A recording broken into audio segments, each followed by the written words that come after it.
In English, what we call a phrasal verb is usually made up of a verb plus a particle. In syntactic theory, the particle up is not a preposition because a preposition requires an object. Here, it functions as a particle head. These constructions can be transitive, like you hook something up, or intransitive, like two things link up.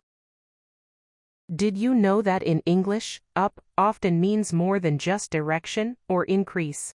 It frequently signals completion, closure, or bringing things together. Today, we're unlocking another core meaning of up in phrasal verbs: connection. When two things move toward each other and meet, they close the gap. In the English mind, up represents that final point of contact where two separate things become one unit. Let's look at three powerful examples.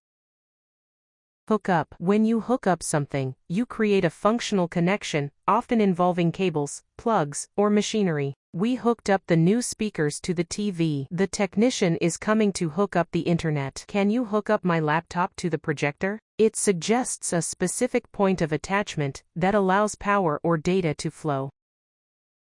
Link up. This one is about joining networks or groups to work together. Our team needs to link up with the marketing department. Let's link up after work to discuss the project. The two space probes will link up in orbit. It suggests a horizontal connection, like links in a chain, forming a stronger bond.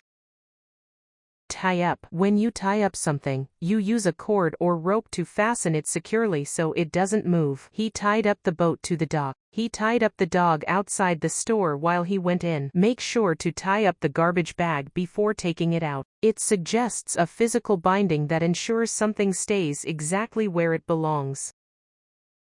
Here's the pattern. Up often signals the closing of a space, and metaphorically, that becomes attachment, unity, security, system integration. That's the logic behind these phrasal verbs. Understanding particles like up changes everything, because once you see the pattern, you don't just memorize the words, you understand the connection.